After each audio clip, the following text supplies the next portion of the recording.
Blog Talk Radio. Boa noite, meus amigos. Estamos aqui de volta. E hoje, infelizmente, serei obrigado a dedicar uma boa parte do nosso programa a essa figura ridícula desse Paulo Giraldelli, né? Porque ele voltou à carga, né? Redobrando a aposta com um blefe medonho, né? Se vocês bem se lembram, o começo da história foi porque ele disse que eu cometi um erro crasso num artigo ao classificar os filósofos como amantes de espetáculos. E daí diz ele aqui, isso nessa mensagem de agora.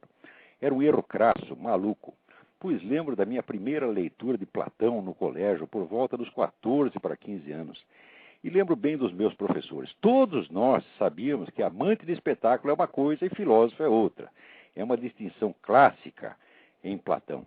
Para um comentador que insiste nessa distinção, veja Daniel Devereux, Plato Metaphysics em C. Shields' Ancient Philosophy, editado pela Blackwell. Bom, isso aqui é como começou. Daí,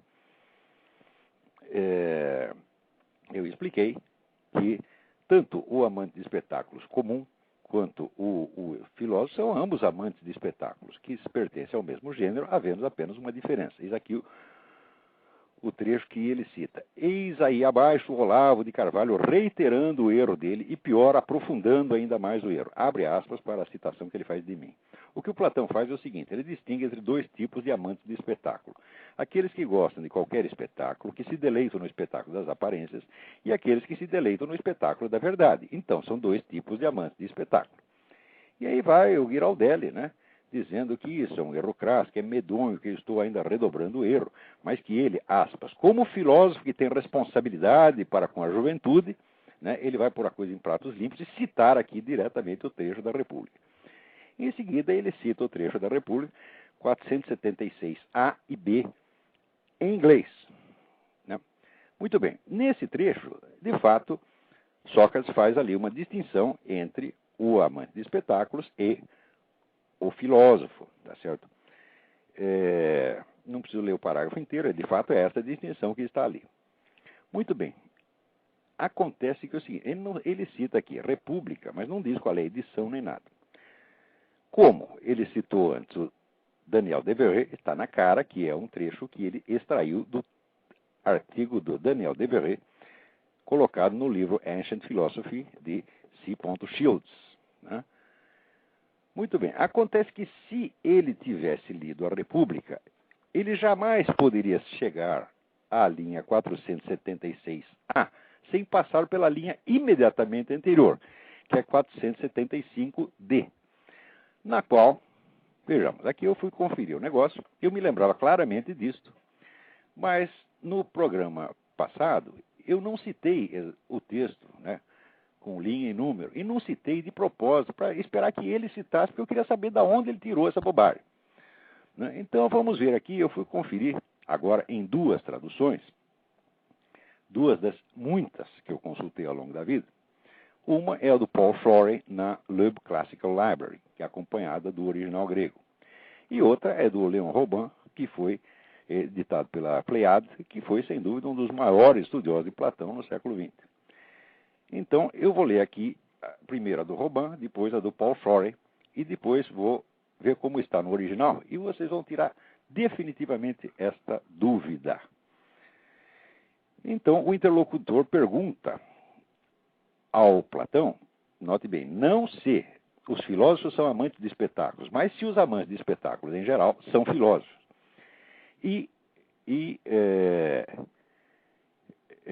Sócrates responde, pas du tout, mais ressemble à des philosophes. Et fit-il, quels sont ceux dont tu dis que ce sont des philosophes authentiques? Ce sont, répondis-je, ceux pour qui la vérité est le spectacle dont ils sont amateurs. Traduzindo para o português.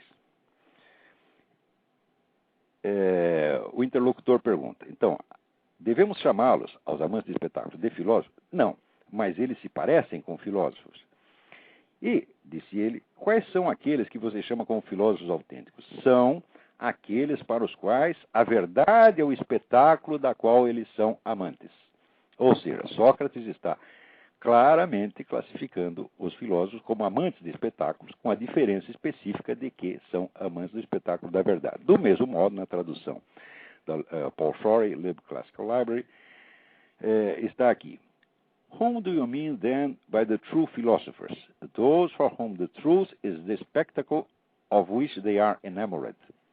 Ou seja, são aqueles que estão enamorados do espetáculo da verdade, como os outros estão enamorados do espetáculo da aparência. No original grego, a coisa é ainda mais forte. Tois tes aleteias en dego philotheamonas. Philotheamonas é como se diz amante de espetáculo em grego. Então, o filósofo é o philotheamon da aletheia, da verdade. É o amante do espetáculo da verdade. Isso está muito claro na linha imediatamente anterior. Não é isso? Ora, se o Paulo Giraldelli tivesse lido a República, ele não chegaria à linha 476 sem ter passado pela linha 475.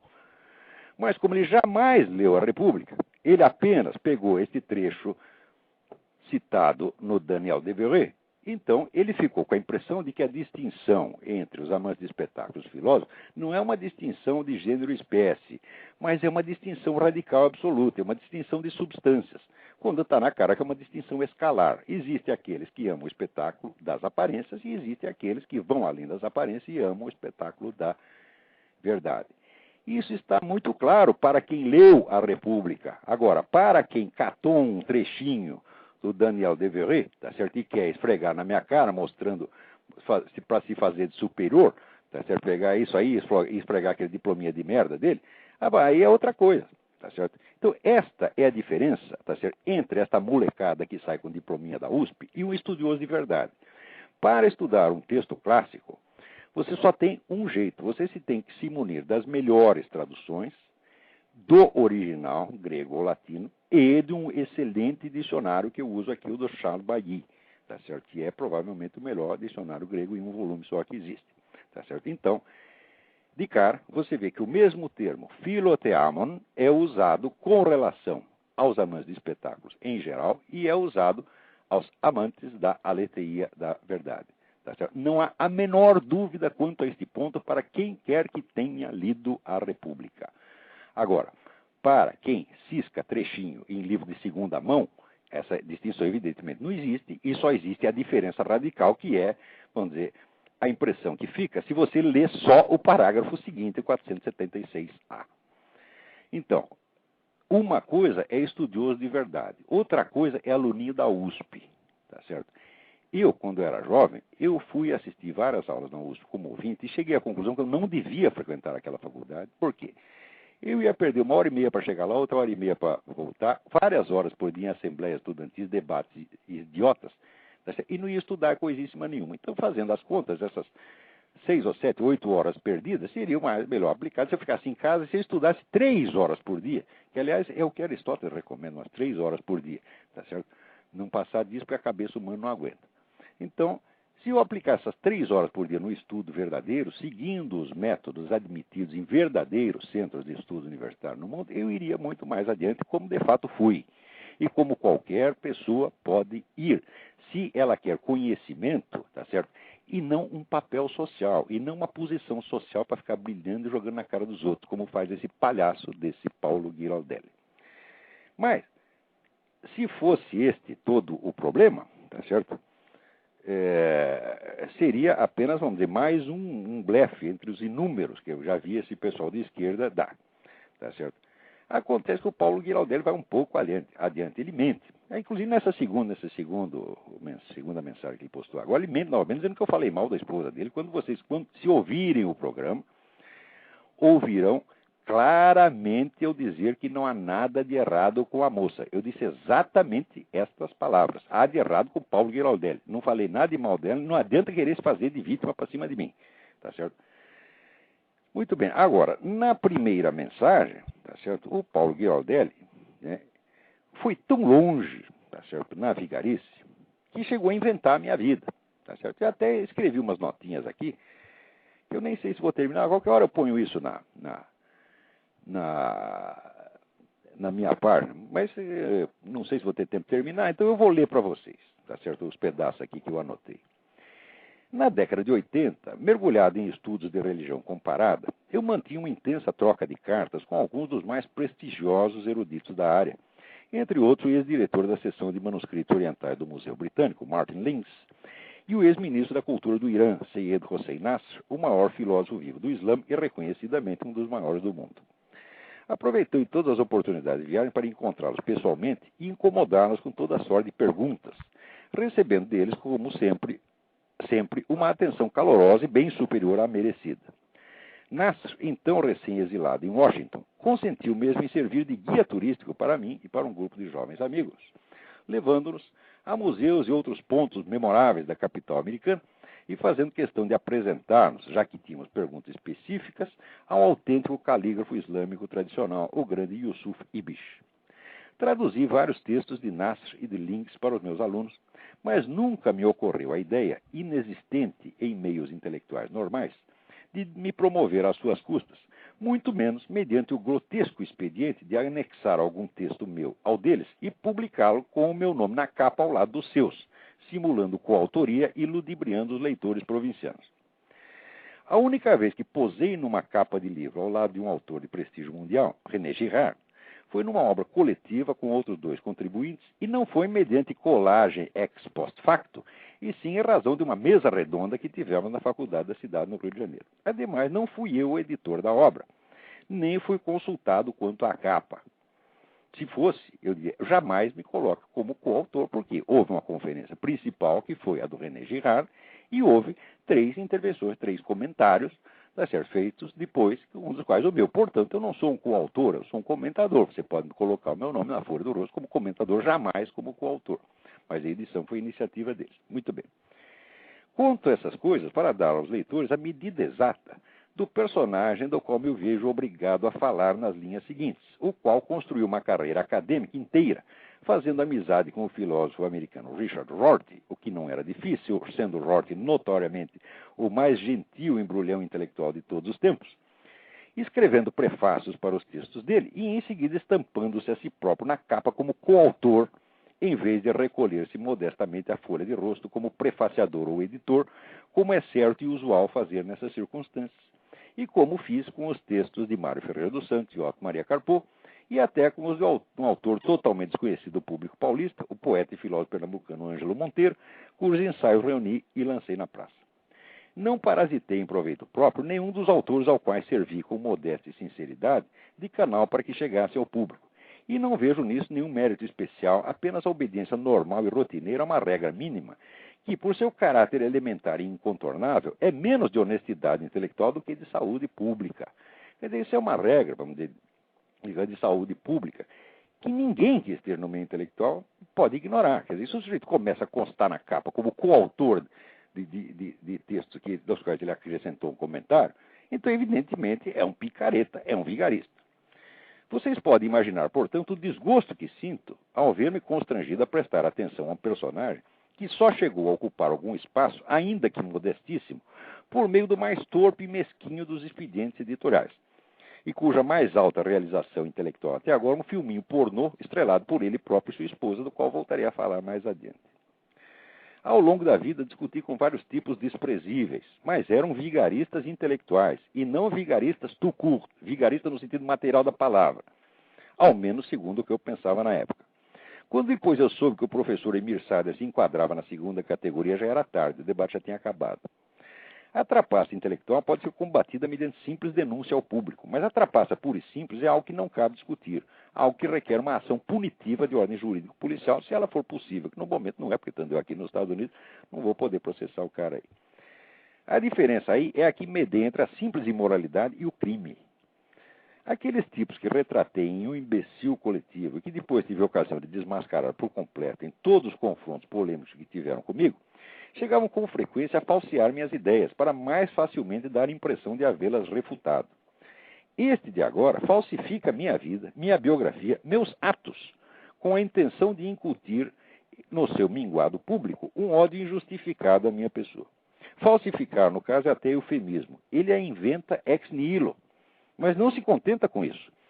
Para dar uma aparência de verossimilhança à sua invenção, cria um passado histórico nacional que nunca existiu a não ser na sua fantasia e vende aos seus alunos ou vítimas com ares de quem lhes faz um grande e generoso benefício pedagógico. Ele não acabou de dizer que ele é um filósofo, tem responsabilidade para com a juventude. É ao mesmo tempo autor de um crime e vítima da sua própria mitomania. Mitomania no sentido mais estrito e clínico do termo. Eu não tenho a menor dúvida que estou dentro de um mitômano. Como todos os mitômanos, ele tem um instinto infalível para escolher os ouvintes mais vulneráveis, jovens e incultos, e fugir aos demais para evitar um confronto que inevitavelmente o desmascararia, pondo à mostra a miséria humana de uma vida feita de fingimentos. O intuito perverso de ludibriar a plateia, apostando a sua ignorância do passado brasileiro recente, revela-se na falsificação caluniosa da minha história pessoal. Um blefe audacioso que nem mesmo Emir Sader ou Leandro Conder ousaram jamais arriscar. Segundo o Patife, fui, aspas, um simples anticomunista daqueles que a ditadura militar alimentava, fecha aspas. Evidentemente não tem a obrigação de provar nada quanto a esse ponto. Cabe a ele apresentar as provas de que durante o regime militar empreendia uma campanha anticomunista, por modesta que fosse, e recebia algo do governo por isso. Ele não o fará, evidentemente, porque até o último dia do regime militar, eu não só me abstive de dizer uma só palavra contra os comunistas, não falo contra minorias perseguidas por menos que elas prestem, mas arrisquei minha pele, escondendo em casa fugitivos da polícia política, escrevendo para o censuradíssimo Jornal da Tarde matérias que a Polícia Federal invariavelmente vetava, militando ao lado da esquerda no Sindicato Jornalista de São Paulo, é verdade que por mera solidariedade aos amigos e já sem nenhuma convicção ideológica, e ajudando a publicar em 1985 a edição especial do jornal Unidade desse mesmo sindicato, a primeira denúncia oficial da classe jornalística quanto ao assassinato do nosso colega Vladimir Herzog pela polícia política. Como a ditadura pode ter me alimentado para isso, é algo que escapa ao entendimento humano e só é acessível ao tirocínio superior dos orangotangos, entre os quais Paulo Giraldelli, evidentemente. O primeiro escrito anticomunista que publiquei foi o livro A Nova Era e a Revolução Cultural, de 1993, 5 anos depois da redemocratização. Se houvesse alguma dúvida razoável quanto a isso, bastaria remeter os leitores ao discurso que fiz no Clube Militar em 31 de março de 1999, no qual, ante uma plateia, que está lá na minha página, todo mundo pode conferir, no qual, ante uma plateia de adeptos fervorosos do golpe de 1964, pedi desculpas públicas por ter entrado demasiado tarde na luta anticomunista, esperando o fim do regime militar, que injustamente odiei, mais do que ele merecia, até depois de extinto. Para que haveria eu de me submeter a esse meia-culpa, se ao contrário tivesse uma bela folha de realizações anticomunistas, aliás, bem pagas e aprovadas pelo governo, do período de 1964 a 1988, para apresentar aos ouvintes. Mas, evidentemente, provas não significam nada, nem para a mentalidade esquerdista em geral, nem especialmente para o embusteiro chinfrim do qual estou falando aqui. Para a primeira, o inimigo de classe não é um ser humano concreto como os militantes da esquerda. É um estereótipo abstrato desprovido de alma, consciência e individualidade, que existe apenas para ser objeto de teorizações pejorativas, suspeitas paranoicas e imputações caluniosas. O segundo leva às últimas consequências o impulso de deformar a imagem do inimigo, negando-me o direito a uma biografia própria e imputando-me a que bem lhe interessa com os fatos que bem lhe apraza inventar. Então, é isso. Quer dizer, chamar esse sujeito de porco é desrespeitar um honrado gênero suíno, tá entendendo?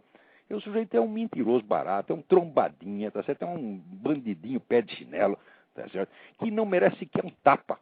Quer dizer, um tapa para um sujeito desse é uma honra que não merece. Tapa na cara, tá certo? Não merece, nem isso merece. Agora, completando aí a minha biografia que ele inventou, ele disse o seguinte, ele disse que primeiro ele começa com aquela história de que a direita, o centro e a esquerda antigamente tinham bons intelectuais. Tivemos debates memoráveis que envolveram Sérgio Paulo Rouanet, José Guilherme Melchior. Ora, ele escreve Melchior com CH, ora Melchior com CH. Ora, cá entre nós, é impossível você ter lido livros de um autor e não saber escrever o nome dele. Principalmente se é um autor brasileiro, não é um autor estrangeiro. E se você leu 1, 2, 3, ou que lesse um livro do José Guilherme Melchior, você saberia que Melchior é M-E-R-Q-U, né? I-O-R. É Melchior, com Q-U, tá certo? Mas talvez ele não goste, porque esse negócio de cu, talvez ele é um sujeito muito, né, muito pudico, né? Talvez então ele não queira escrever e trocou por CH por uma questão de decência. Talvez só falta ele explicar assim, tá certo? Muito bem. O último bom pensador da direita, para o gosto dos é claro que a direita sempre esteve em desvantagem. Seus quadros eram mais escassos. O último pensador da direita, bom pensador da direita, para o gosto dos direitos, não para mim, foi José Guilherme Melchior. Depois do seu falecimento, a direita entrou em crise. Ele não foi substituído. Aí, no outro escrito, ele diz o seguinte: o debate depois entre direita e esquerda não chegou a acontecer, depois que entrei eu no lugar do Melchior, segundo ele. Carvalho não apresentou o charme necessário, não serviu de interlocutor para nenhum intelectual da esquerda e logo os proprietários de jornais perceberam que era melhor dispensá-lo. O que ele falava era bobagem para todos, ninguém iria endossar algo assim. Né? Não era, de fato, possível se utilizar dele. Era algo fora dos padrões que a imprensa precisava para gerar um debate de bom nível. Ora, bom, em primeiro lugar, todos os debates que eu tive com esse pessoal da esquerda, com os intelectuais da esquerda, estão todos publicados. Estão todos publicados e documentados. Por mim, evidentemente, porque eles esconderam debaixo do tapete. Estão todos e vocês podem verificar no meu confronto com o Emir Sader, com o Leandro Conder, com o Márcio Moreira Alves, com a Laura Café. Esses camaradas sempre saíram absolutamente desmascarados como os intrusões intelectuais que são. O Giraldelli não é intrusão intelectual, é intrusão puro e simples, tá certo? Ademais, o que eu dizia era bobagem para todos, quer dizer, os diretores de jornais, na sua alta capacidade judicativa a respeito, acharam que eu não tinha qualificações para isso. É gozado, porque naquela época tudo que eu falei foi elogiado por Roberto Campos, Zé Oswaldo Meira Pena, Miguel Reale, Paulo Mercadante, o presidente da Academia Brasileira, José Montello, Carlos Heitor Coni, o Bruno Tolentino, uma infinidade de outros, inclusive o maior escritor brasileiro vivo, então, que é um clássico, que é o Herberto Salles. Quer dizer, será que os donos, diretores de jornais, eles achavam que tinham mais qualificações intelectuais para julgar o meu trabalho do que essa gente toda? Será? Quer dizer, o cara está inventando uma historinha aqui, e evidentemente está inventando. Quer dizer, eu fui tirado dos jornais por motivo político e não por causa disso aqui. Agora, é claro que a gente pode tentar depois disfarçar o motivo político e fazer essa mesma farsa do Giraldelli, quer dizer, você levando em pino o narizinho e diz, não, ele não tinha qualificação para o debate, tá entendendo? Pode fazer isso. Aliás, o Paulo Moreira Leite, que não era diretor, não era apenas um chefe de redação, ele fez isso, ele tentou dizer isso, tá certo? Só que depois, no dia seguinte, deu com a língua nos dentes, confessando a um leitor que o motivo era político mesmo. Entendeu? Então, quer dizer, é incrível, que o sujeito falsifica totalmente. Quer dizer, o que marcou a minha presença na imprensa desde o início, né, foi uma enxurrada, tá certo, de elogios dos melhores cérebros brasileiros. Agora, essa arraia miúda, tipo Leandro Conder, o Leandro Conder, qual é a obra filosófica do Leandro Conder? Leandro Conder escreveu um livrinho didático, tá certo, a respeito de Karl Marx. Não tem obra filosófica nenhuma. Tá certo? Que obra filosófica tem o Emir Sader? Quer dizer, o certo é o que disse o Caio César Benjamin, que intelectualmente a obra do Emir Sader é um nada, tá certo? E essa turma toda, vamos dizer, com quem eu me confrontei, eram todos nadas. Esse aqui é subnada. Esse aqui é auxiliar, é aspone de nada, você está entendendo? Então, vocês verifiquem lá quais os debates que eu tive, tá certo? E vão ver se algum deles demonstrou que tinha mais nível, mais conhecimento do assunto, tá certo? Do que eu. O que aconteceu é o seguinte, é que eu tinha coragem de mostrar que eram, de fato, intrusões, tá certo? Então, é claro que o debate acabava. Mas é evidente que o debate acabava, porque depois que o sujeito faz uma coisa dessa, que nem Paulo Giraldelli acabou de fazer com o texto de Platão, o que o sujeito vai fazer? Vai enfiar a cabeça na privada para descarga, como fez a Laura Café, tá certo? Como fizeram todos eles. Até, você veja, o Emir Sader, que teve inúmeros confrontos comigo, tá certo?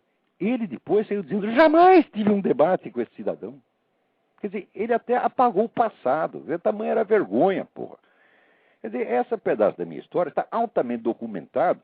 Agora, vem este canalha, este bandidinho, tá certo? Inventar minha biografia e passar para os jovens, tá certo? Para falsificar totalmente a minha vida e dizer que ele é um filósofo que tem responsabilidade para com a juventude. Primeiro, você não é filósofo merda nenhuma, pô. Você é um bostinho, você é um vigarista brasileiro, tipo homem que sabia javanês. Você está entendendo? Você é um falsificador barato, entendeu? Agora, o gozado é que ele coloca esta biografia imaginária do Olavo de Carvalho. O Olavo de Carvalho, então, era o intelectual alimentado intelectual de direita alimentado pela ditadura. Ele coloca isso no contexto, né, de uma história nacional que também é inventada, tá certo?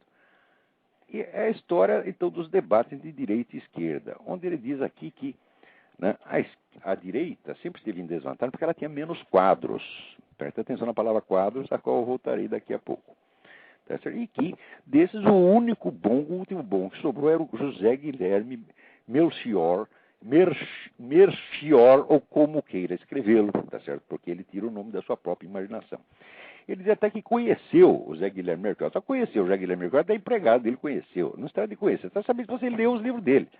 Se você lê um livro de um autor que fala a sua própria língua, que escreve na sua própria língua, não é possível você não saber, por exemplo, que Machado de Assis não se escreve com C, não é Assis com C, tá certo? Não é Melchior com CH, você está entendendo? É impossível não saber uma coisa dessa. Quer dizer, ele nunca leu uma linha do Melchior. Ele está chutando, blefando como sempre, tá certo? Muito bem, então inventa essa história de que o último bom pensador da direita, para o gosto dos direitistas, presta atenção, foi José Guilherme Melchior. Né? Muito bem, isso é um topos da esquerda. A esquerda sempre repete, não, depois do Melchior e do Roberto Campos não tem mais ninguém, esse sujeito que apareceu aí não tem nível para discutir com a gente. Né? Bom, vamos ver como é o negócio. Nisso não há só burrice, existe uma astúcia gramsciana aí embutida. Tá certo? O Gramsci divide os intelectuais em três tipos. Existem os intelectuais orgânicos da burguesia, os intelectuais orgânicos do proletariado, que são eles mesmos comunistas, e existem os intelectuais tradicionais que não pertencem a um grupo nem outro. A técnica para a conquista da hegemonia consiste em você tirar fora, né, os intelectuais tradicionais que não se enquadram bem, tá certo? Denunciá-los como aberrações, quer dizer, como pessoas que, vamos dizer, estão fora da normalidade do ambiente, e concentrar a discussão entre os intelectuais orgânicos comunistas e intelectuais orgânicos anticomunistas, ou seja, pessoas que estão ligadas a movimentos, que representam movimentos e que, portanto, não estão dando somente a sua opinião. Então, é claro que o que eles escolhem como intelectual orgânico da burguesia tem que ser pessoa que, caracteristicamente, ofereça uma argumentação burguesa, a defesa da burguesia, a defesa do capitalismo, tá certo, em determinados termos, que evidenciem a pertinência desses indivíduos a um grupo de interesses claramente identificável. Então eles escolhem esses e só discutem com esses. Então é claro que pessoas como Zé Guilherme Melchior, que era um membro do governo militar, foi chefe de gabinete do ministro João Leitão da Cunha, João Leitão de Abreu, perdão, e o Roberto Campos, que também foi ministro do governo militar, era ministro do Planejamento e depois ministro da Economia. Tá certo? Então eram caracteristicamente intelectuais orgânicos. Agora, o fato é o seguinte, a quase totalidade dos intelectuais conservadores não eram intelectuais orgânicos, eram sujeitos ideologicamente inclassificáveis. Tá certo? E esses eram em número imensamente maior, tá certo? Mas eles eram intelectuais e não eram quadros. Quadro, como é que se diz? Na terminologia comunista, é um militante que foi preparado para isso. Quer dizer, existe a escolinha de militância para preparar quadros. Tá certo? Então, de certo modo, pode-se dizer que o Roberto Campos era um quadro do capitalismo e o Zé Guilherme Melchior era um quadro do capitalismo. Mas você não podia dizer isso dos maiores intelectuais conservadores e vivos ainda na época, como, por exemplo, o próprio Gilberto Freire, em primeiro lugar. Em segundo lugar, você não poderia dizer isso do João Camilo de Oliveira Torres, que foi um dos maiores pensadores do Brasil, que é incatalogável ideologicamente. Tá certo? Você não poderia dizer isso do Gustavo Corsão. E você não poderia dizer isso de uma infinidade de intelectuais de direito que havia na época, que apenas não eram enquadráveis no debate pré-moldado que a esquerda fazia. Então o que ela faz? Ela recorta o campo, sobra só o Roberto Campos e o Zé Guilherme Melchior, quando esses mortos, a direita entrou em crise. Eu digo, mas que palhaçada, tudo isso aí é um teatrinho montado, tá certo, pelo pessoal do partido, tá certo, porque ele só aceita como interlocutor aquele preciso adversário cujo argumento é simetricamente oposto ao deles e trata dos assuntos nas mesmas categorias de pensamento que eles têm. Então, que é facilmente traduzível na linguagem deles. Como não dá para fazer isso, vamos dizer, por exemplo, com o Gustavo Corsão, com o João Camilo de Oliveira Torres, então é como se não existisse. Tá certo? Ou com o Paulo Mercadante. Tá certo?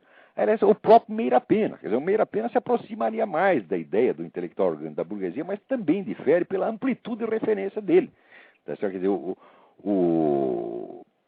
não podemos esquecer que o Meira Pena foi um estudioso, discípulo de Jung, tá certo? E uma metade da obra dele é coisa de psicologia social que não se enquadra mesmo na coisa da polêmica pró-capitalista ou anticapitalista.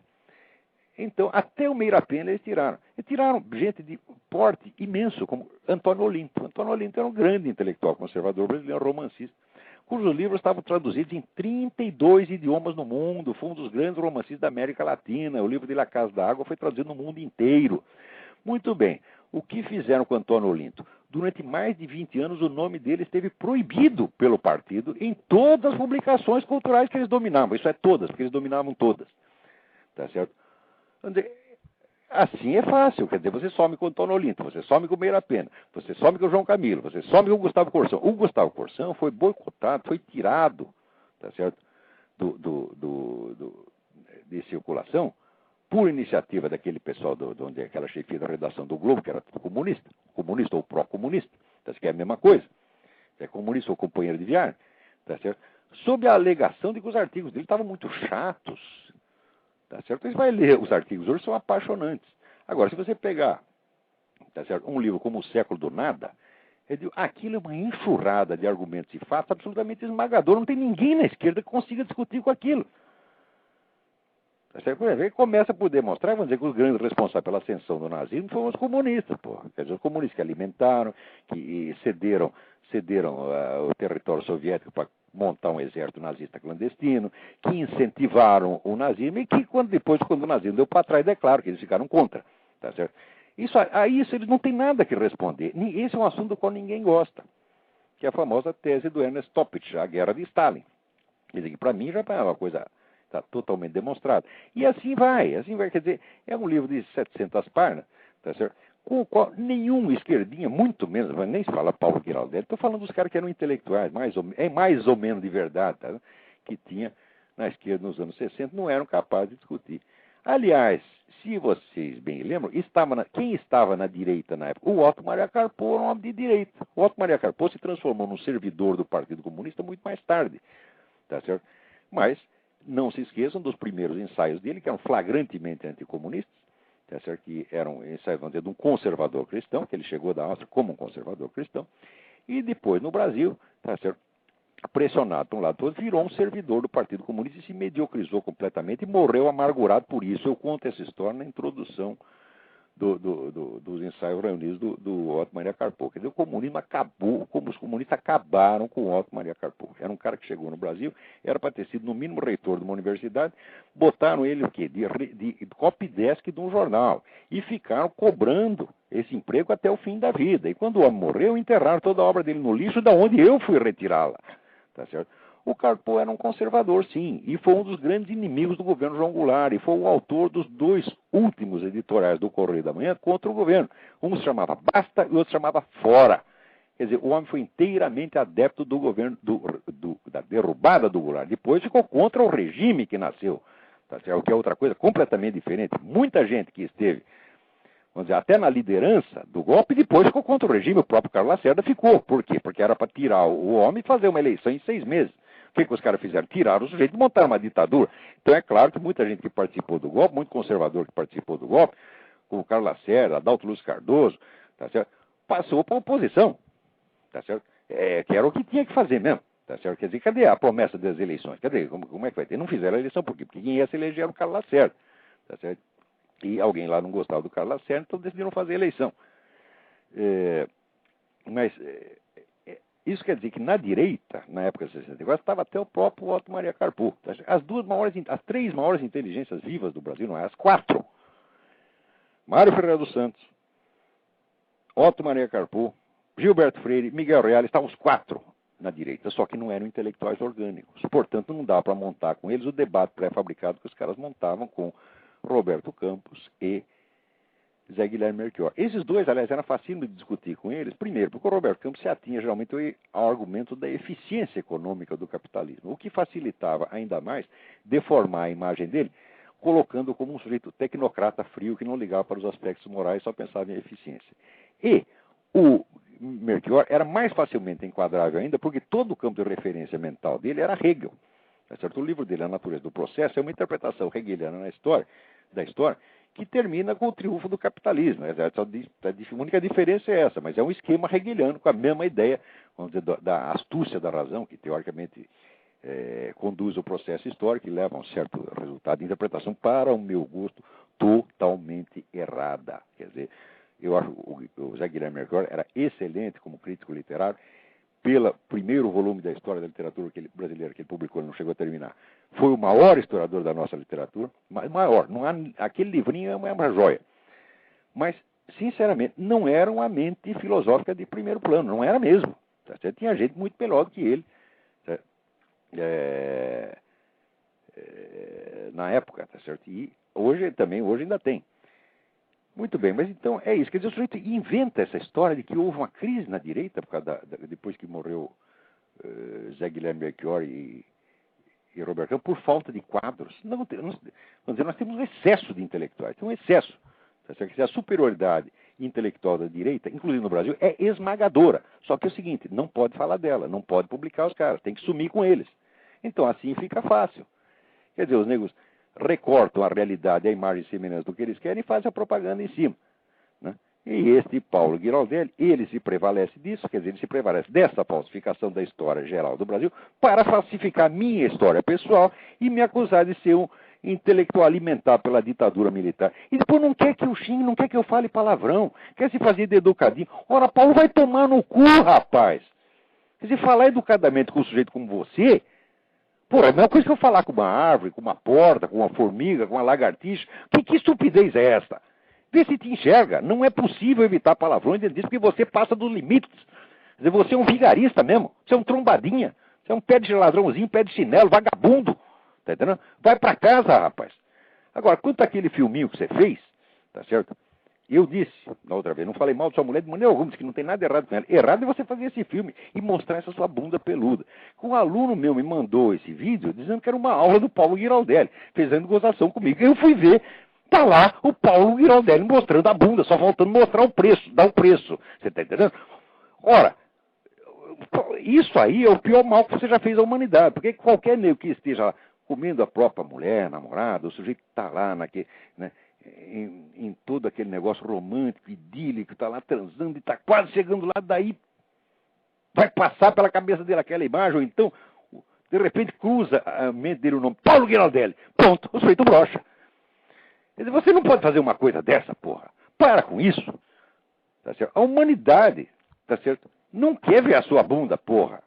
Você está entendendo? Agora, muito menos, você precisa ficar avisando a espécie humana inteira de que aos 50 anos o seu pau ainda levanta. Porque o normal é levantar até os 80. Não há nada extraordinário disso. E diz, estou lá comendo uma mocinha 30 anos mais nova. Então, primeiro, respeita a sua própria mulher, vê como fala dela.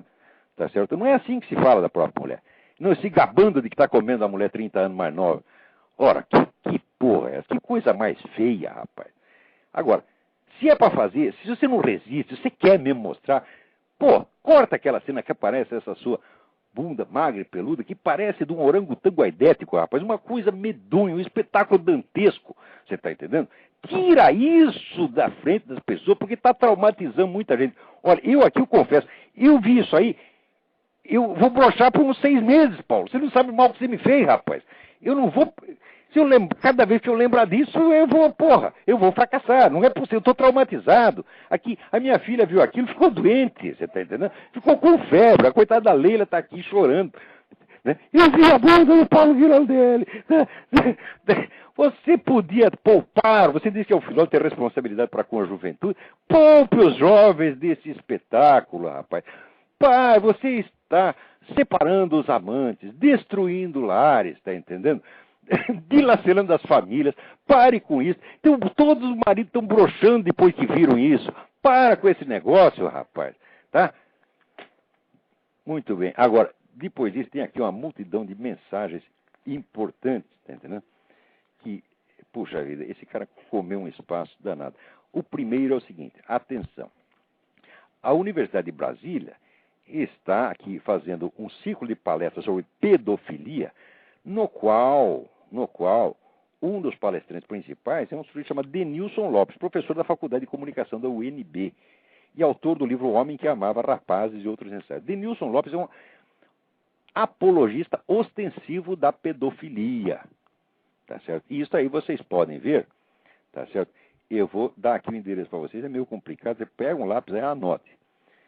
www.paulogiraldelli.com paroutudo.com/Denilson/0411208, espaço com underline, Denilson, outro espaço com underline, Amando Garotos, outro espaço com underline, 22.htm. Mas também acho que se vocês puserem simplesmente no Google o nome do sujeito, Denilson Lopes, e o título do artigo, que é Amando Garotos, vocês vão ver esta apologia ostensiva, né, da pedofilia, que ele faz lá um monte de citações literárias, né, evocando as belezas da pedofilia, e diz assim: talvez se vivêssemos em tempos menos intolerantes, quer dizer, a rejeição que nós temos à pedofilia é intolerância, é uma coisa horrorosa, nem precisássemos evocar tantos textos literários. Talvez em outros lugares da sociedade tenham ouvidas outras histórias que falariam para além da redução mecanicista do violentado que vira violentador ou marginal. Aqui nem mesmo o grande Almodóvar parece não escapar em seu último filme, Má Educação, ao contrário do libertário e amoral O que eu fiz para merecer isso, filme que dirigi em 1974. Talvez num futuro que espero próximo, haja um tempo em que falar de pedofilia seja apenas falar de uma expressão afetiva. E assim vai. Então, olha, outro que faz apologia da pedofilia é o próprio Luiz Mott, tá certo? Quer dizer, ele confessa as suas afeições pedófilas, tá certo? Agora, ele diz que ele descreve aqui o que ele chama do moleque ideal, o moleque que ele quer comer ou dar, sei lá o quê, tá certo? Descreve, evidentemente, um menor de idade, mas diz que é o maior de idade, que ele só faria isso com um sujeito que fosse exatamente assim, mas que fosse maior de idade, né? Ora, imagina o detalhe, né? A carteira de identidade é um detalhe erótico, né, que deve excitá-lo muito. Quer dizer, o sujeito tem tudo aquilo, mas se ele não mostra a carteirinha de 18 anos, então o Luiz Mott brocha e não tem mais atração por ele. Que brincadeira é essa? Então o sujeito está dizendo claramente que é atração explícita por meninos, adolescentes. Né? E isso aí vocês podem verificar no site, no blog Jael Savelli, com 2 L's, .blogspot. Procurem e vocês vão ver, né? Agora, uma outra coisa interessante nesse artigo é o seguinte, é que o pessoal sempre fala que não há nada de promíscuo na homossexualidade, que os homossexuais eles gostam de formar, né, casaizinhos, formar família, né, etc. Olha, eu não tenho nada a ver com isso, tá, né? Mas diz aqui o Luiz Mott, dos últimos 36 anos de prática homoerótica, calculei que deve ter transado mais ou menos com uns 500 homens diferentes. Eu não vou falar mal dele por ter transado com 500 ou 501. Eu só vou dizer o seguinte, que essa história de casalzinho gay, de família gay, isso é empulhação. Tá certo? Porque nós sabemos que o Luiz Mott é um tipo altamente representativo. E como ele mesmo se gaba disso, e que transou com uns 500 homens diferentes, se pedir para escrever o nome, ele não vai conseguir. Tá certo? Então, é o que eu tinha um aluno antigamente, que era homossexual, era um bom sujeito e tal, mas ele ia na sauna ali no Hotel Danúbio, em São Paulo, e eles chamavam aquele de navio negreiro, quer dizer, apagava a luz, todo mundo comia todo mundo. E ele nem sabia de onde, né, tinha vindo o instrumento, tá certo? E de repente sentia um negócio estranho, era alguém, tá certo? Era um desses 500, tá certo? Então, é claro que, vamos dizer, você querer identificar isso, vamos dizer, como um impulso que leva à formação de casais estáveis e família, etc. Isso é uma palhaçada. Note bem, não se trata de falar mal de homossexualidade, heterossexualidade ou coisa nenhuma. Trata-se apenas de exigir a verdade. Mas eu já cheguei ao Congrego brasileiro e não sabe o que é a busca da verdade. Isso não faz parte, a pessoa nem sabe o que é isso. Quando elas chamam busca da verdade, elas querem apenas, vamos dizer, a defesa de alguma coisa que elas gostam. Tá certo? Então, vamos lá. Tem mais assuntos aqui. Nós estamos quase no fim. Antes que eu me esqueça, vai haver aqui o curso de paralaxe cognitiva que vai ser dado aqui, em casa, tá certo? Na Virgínia, tá certo? E vocês podem obter informações com o EDUI no número 041-3362-0200 ou 041-3262-0100. Antes que eu me esqueça, eu quero corrigir um erro medonho que eu cometi nos programas anteriores. Porque logo que foi tocada aquela musiquinha Vai Tomar no Cu, Eu atribuí a autoria daquilo ao grupo Adriano e a Rapaziada, e não é. É a atriz Cris Nicolotti. Parabéns, Cris Nicolotti. Você inventou um verdadeiro clássico. Nada melhor do que essa música expressa tudo o que eu tenho a dizer a todos esses picaretas, vigaristas, a começar pelo Paulo Giraldelli.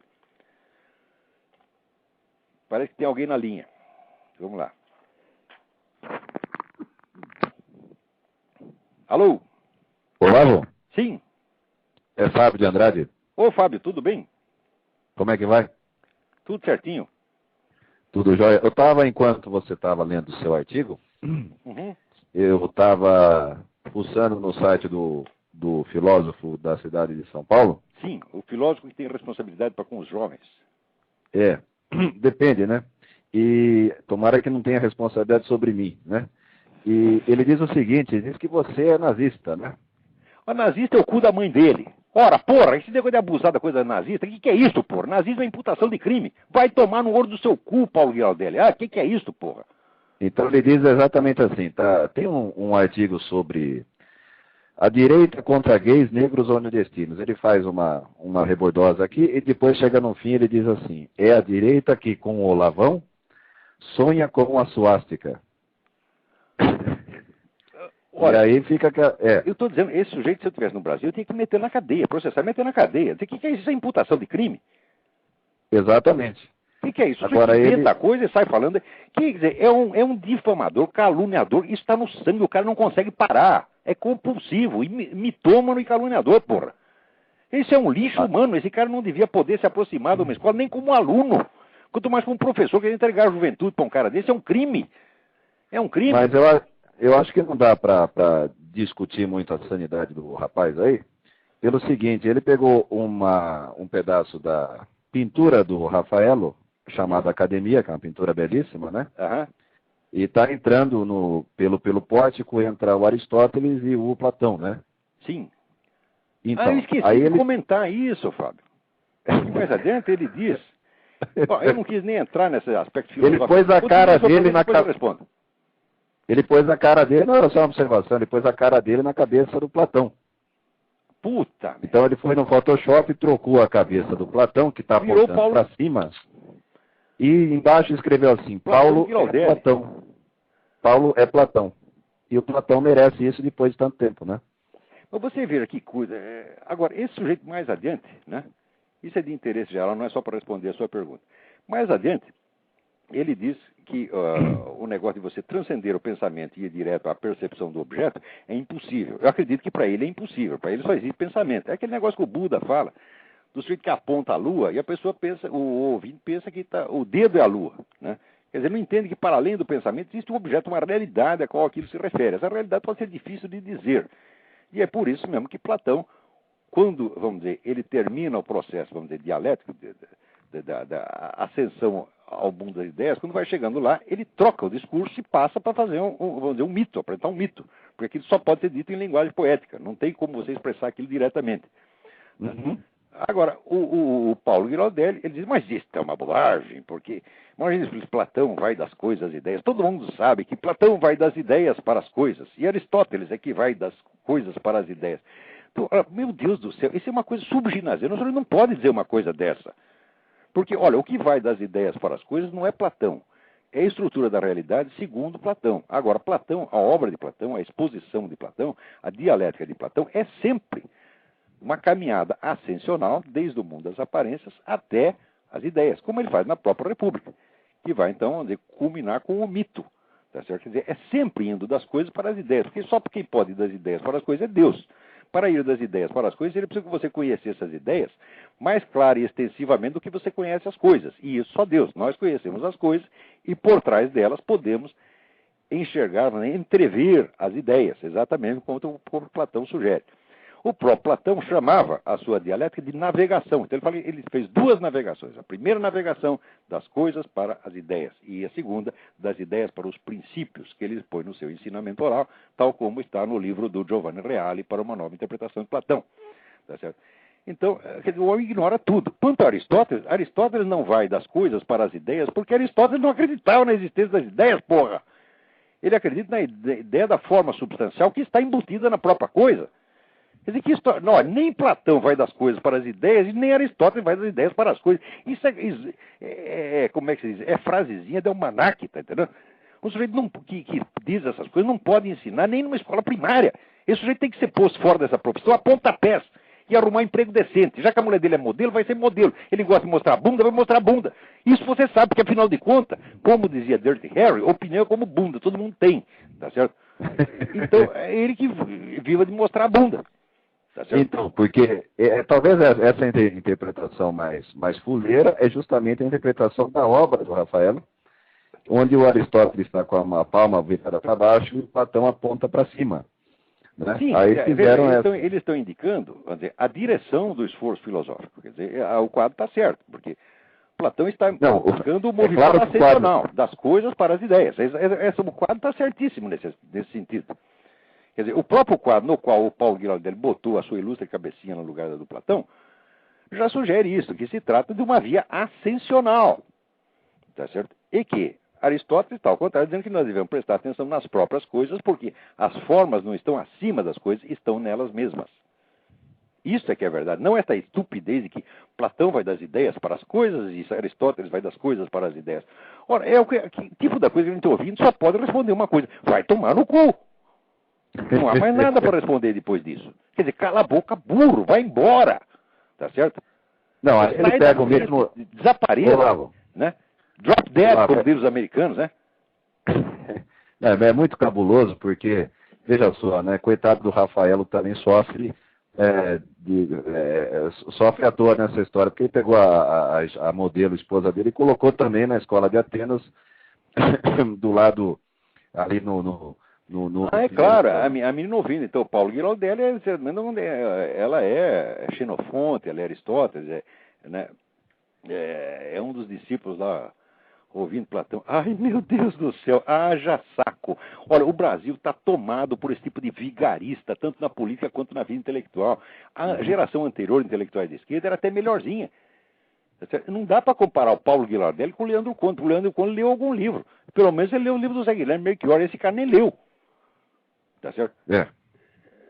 Quer dizer, porra, não se pode tolerar um sujeito desse no ensino. Não tem qualificação para ensinar nada.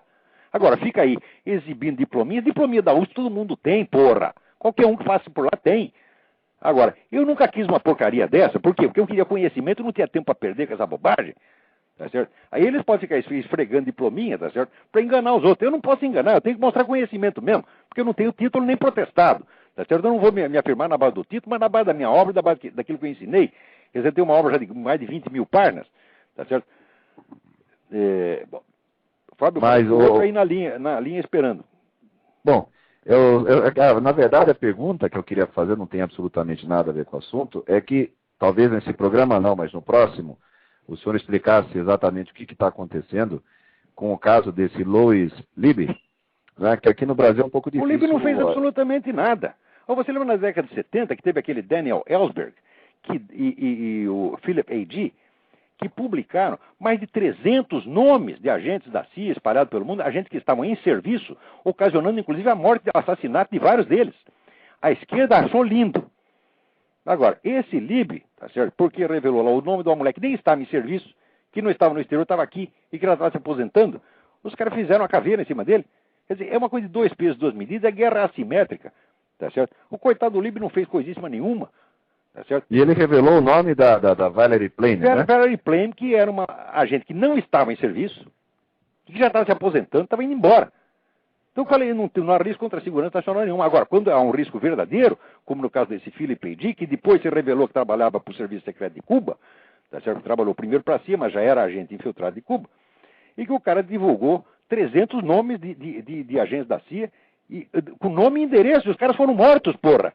A esquerda inteira, quando o cara foi preso, achou que era uma injustiça, que o coitadinho do Philip A.G. estava sendo perseguido. Agora, esse Libby, que não fez absolutamente nada, eles querem a caveira e pintam o cara como um monstro. Mas esquerdista é mesmo assim. Olha, esquerdista honesto é quadrado redondo, porra. Não existe nenhum esquerdista honesto, nem jamais vai existir. São todos sociopatas, são todos vigaristas do fundo da alma, porque essa é a tradição revolucionária do mundo. A tradição revolucionária é falsificação, a tradição revolucionária é empulhação, e ela, na verdade, é o único grande mal do mundo. Se você vê, os países onde não teve revolução, como a Inglaterra, Estados Unidos, são muito melhores do que aqueles que têm. Estou falando de revolução social, não a revolução da independência, que não é bem a revolução, é uma guerra nacional. Mas os países, a Europa inteira, vamos dizer, ficou para trás por causa das revoluções, enquanto a Inglaterra, sem revolução, ia para frente. Esse é assim em toda parte. Então, é interessante... Até da Escandinávia, que progredindo para cá, não tem revolução em nenhum deles. E o Japão também não, né? O Japão também não. Bom, então é isso. Estamos aí na... Tem alguém na fila para falar. Obrigado, Fábio. Tá bom, Olavo, falou, até mais. Um abração. Vamos ver quem mais está na fila aí. Alô? Olavo, pronto? Sim. Marcelo. Marcelo, fala rápido que nós temos 1 minuto. Isso, eu vou primeiro parabenizar você pelo programa. Obrigado. Parabéns, eu adicionei aqui no meu podcast. E queria que você, oportunamente, eu sei que estamos no fim do programa, não tem importância, o que mais quer dizer oportunamente,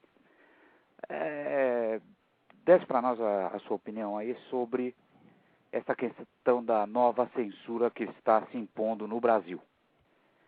Ela afronta contra todo e qualquer direito. Isso é a minha opinião. Quero ver não, é exatamente isso. Vale. É exatamente isso. Quer dizer, a liberdade de expressão ela é garantida na Constituição Federal. Então, já de cara, quer dizer, qualquer norma de jus, não interessa. Presta atenção, eles estão montando um sistema. Tudo que essa petralhada usa, não vale nada, porque, afinal de contas, nós vivemos num Estado democrático de direito, ou pelo menos supostamente. Supostamente e tal. Então eu queria que você, oportunamente, abordasse isso. Eu sei que você está... Eu vou fazer isso, inclusive, o meu próximo artigo do Jornal do Brasil, que vai sair quinta-feira próxima, é exatamente sobre isso. Eu não leio o Jornal do Brasil, porque eu estou em São Paulo. Não, você pode pegar na minha página. Isso, eu pego na tua página. Eu sou muito cidadão, tudo. Mas você vai ter outras oportunidades. Guarda o meu nome aí, por favor, essa minha perguntinha. Tá bom, Marcelo, não vou esquecer a sua pergunta. Aliás, ela já está respondida no artigo, mas no programa que vem a gente comenta mais um pouco. Então, tá bom. Queria saber se você tem mesmo 6 filhos, como aparece no... Eu 8. 8? Tenho 8 filhos, 8 de fato. É. Então, meus parabéns pela linda família também. Tenho 8, eu não sou como o Paulo Giraldelli, né? Ele aos 50 anos, o pau dele levanta, ele fica deslumbrado, tem que mostrar para a humanidade. Né? Eu estou ocupado fazendo filho, não posso ficar aí fazendo filminho, pá. Então tá bom, Olavo. Tá bom? Um grande abraço para você. Um abração, tudo de bom. Igualmente. Tchau, tchau. Então, gente, acabou o programa. Até a semana que vem. Muito obrigado a todos.